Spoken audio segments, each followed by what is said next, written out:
Welcome to the Jaros Health Podcast, where we make it easy for you to better serve older adults through our content that informs, community that inspires, and courses that deliver.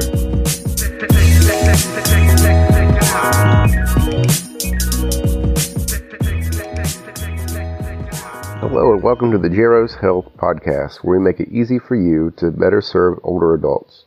I'm your host, Troy Mead, and this is the Home Health Recharge segment. In today's episode, we continue our discussion of interdisciplinary med management. So if you haven't heard the first episode, please go back and listen to the first one. So without further ado, here's Med Management Part 2. Thinking about med management, it's one of those things that we should always be keeping in the back of our mind. And when it comes at the end of the day, it's all about our patients. And, we're not in a position where we're prescribing. Because of that, sometimes it gets kind of the opinion that that's not our job or our opinion to kind of catch some of this stuff, unfortunately, and when that happens, you see that the patient themselves is affected. What other kind of interventions do you all see that you bring to the patient outside of what we've talked about when it comes to med management? Well, I know that I'll go ahead and start. Okay. I know that when people are having trouble remembering to take their meds, I work with the patients to try and figure out what they think will help them, first of all. And a lot of times our patients have cell phones. They've become so, they're just so common that they have them. And it's really simple to set up alarms on people's cell phones. And just like, the rest of us, most people have their cell phones with them. So that's one of the really first cues I will use with my patients. And you can set multiple alarms up for the day and just, because people take them anywhere from 1 to 4 times a day, and you can set them up to help them remember to take their meds. And then the other thing that I do is I try to make a really simple written description. So I look at their MAR and I say, okay, this pill name, you take this many pills, this many times a day, and it's for this. And I always write it in big Sharpie so that they can read it and they can access it. Very smart. Well, thank you. Yeah. And there's some adaptive equipment that OTs use as well. Of course, with low vision. So like you said, the large print is really helpful. A magnifying glass is helpful. There's even some magnifying readers that have little lights on them on each side. You can see just a little bit, little bit clearer when you're reading medication bottles. I like, some of the talking devices are interesting, like the talking watches and things like that will remind you of medications. So, I don't know. I love those pill packs. I think that's something that really would be something that would, if you really look at that versus, I think the pill boxes are good, but the pill packs are automatically refilled. And you see, people's medications are not refilled at the same time all the time. Are you talking about the blister packs that come in the dosage? Well, the pill packs actually say AM and PM on them, depending on which, Amazon has it. There's a lot of different places that are doing them now, the different pharmacies. They're almost like pouches, right? Yeah, I've seen one of those, and I had the medication was changed in the hospital, but it wasn't sent over to that pharmacy, so they still had the same blister pack with the wrong medication in it. So that was a little bit harder to change when it comes to that. Yeah, I think it's difficult when you're looking at somebody that has, a little bit of cognitive issues and memory. It's like, how do you remember to refill your pills? In a timely way. So, I don't. So the medication lists are good for that. Well, and I don't know about, I don't know how every therapist does it. This is probably a great opportunity for this discussion, but, I think that this is one area where we really do require our patients to be 100%, right, in order to say they're independent with it. It really has to be. And I know, from my perspective, it's not that I expect them to not make mistakes, but I expect them to be able to remember to look for mistakes and to know how to repair. Like those are really the two key things that I look for in my patients is, are you going to check your pills every single time that you did it correctly? And do you know how to fix it if you did make a mistake? Yes. So, and then I don't know, I think also too, one of the areas I used to really work on was caregiver training. So if there was a caregiver in the home that was able to help with that, then I think there was less mistakes. And even if a family member is coming in and filling pill boxes once a week, sometimes it's important for one of the therapists to meet with that family member and kind of go over what our strategies are for helping them remember. So caregiver training is, I think, really important also. Yeah, definitely. I think, at the end of the day, it's not, do you get the best answer, on the OASIS? Because, there might be those situations where they don't get zero. But, the big thing is it really impacts. I mean, at first glance, it doesn't seem, from the outside, that's that big of a deal.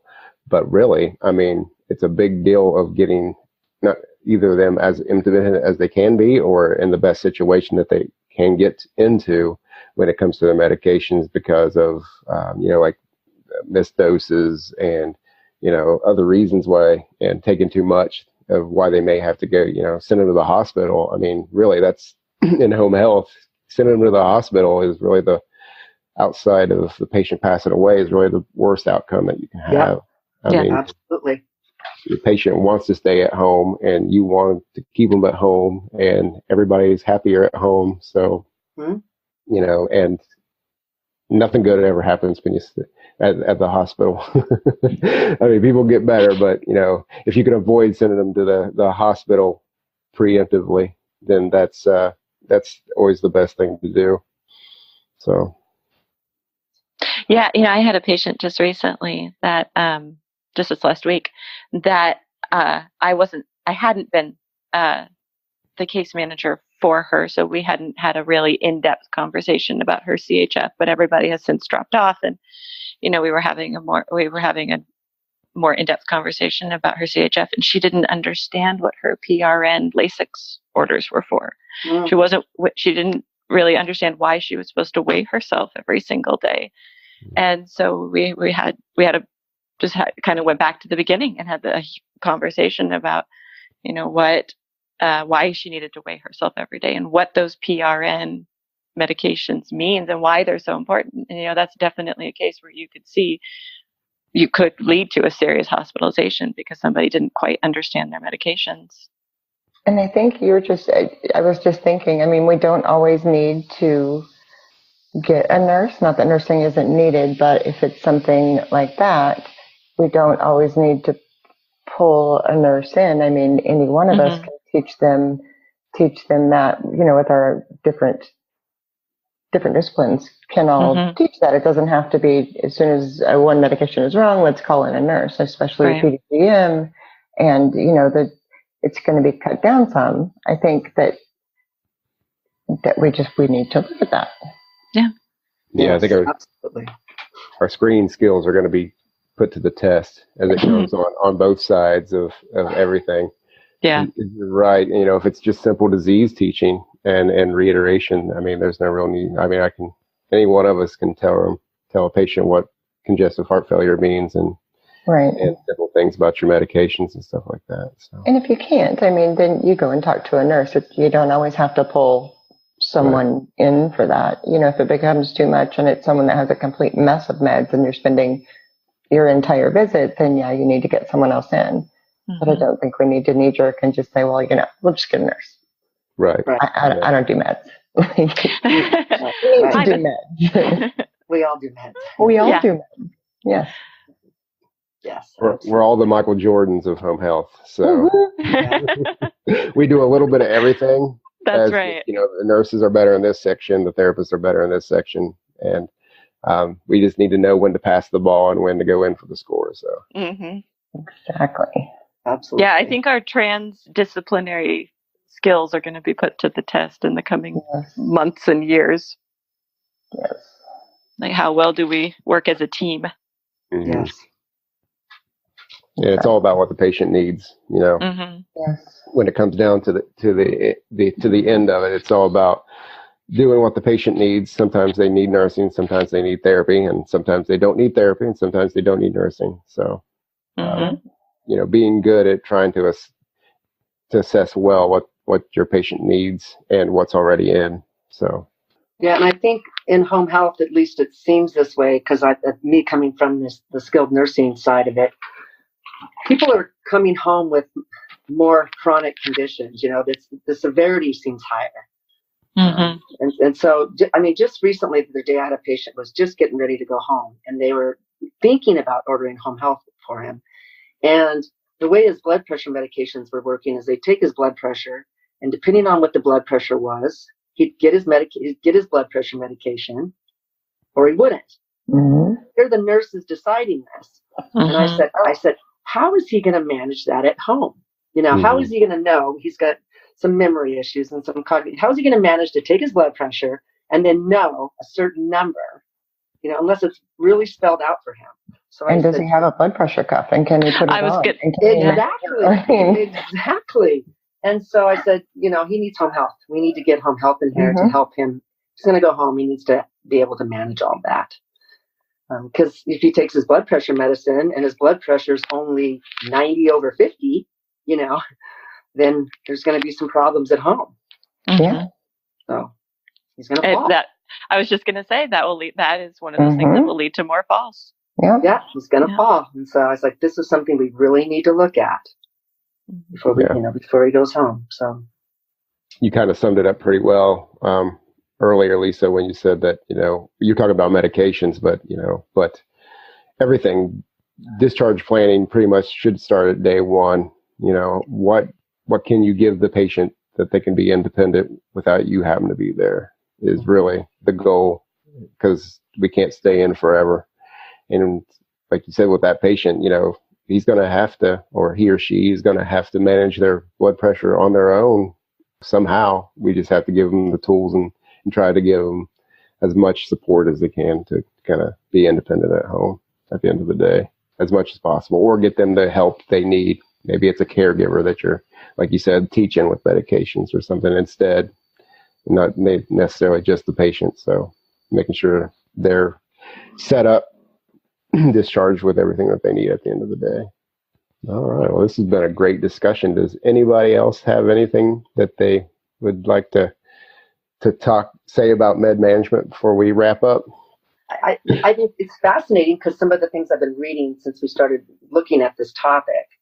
And one of the things I heard just the other day, I'm doing a geriatric class right now, and it's specific for pharmacology. And it was actually an MD who was a pharmacist, and she specializes now in geriatrics.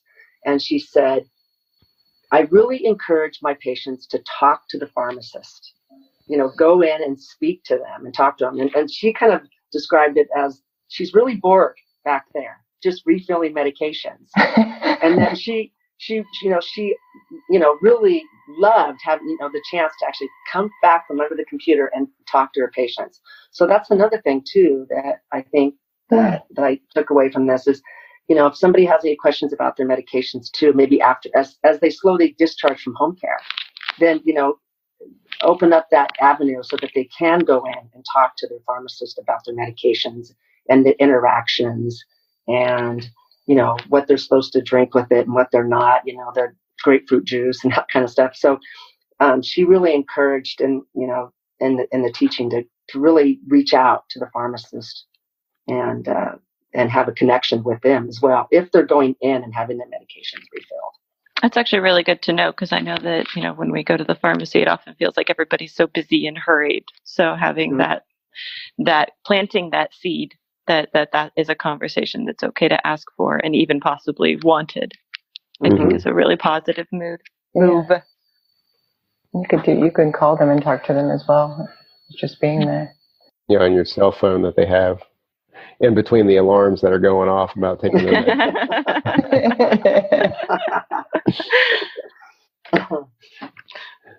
Well, thank you all for bringing your perspective. I think this has been a really fruitful conversation and very much needed, conversation to be had. So I thank you all, and I hope you all have a great rest of your day. Thank you. Thank you. Troy. Thank you for listening to the Jaros Health Podcast. Go to jaroshealth.com to get the show notes for this episode and find out how you can join the Jaros community for free. You'll get access to our private Facebook group and the weekly Jaros Recap, where we share our favorite reads, podcasts, and any interesting conversations in the Jaros community that week. Once again, that's GEROS health.com. Thanks for listening.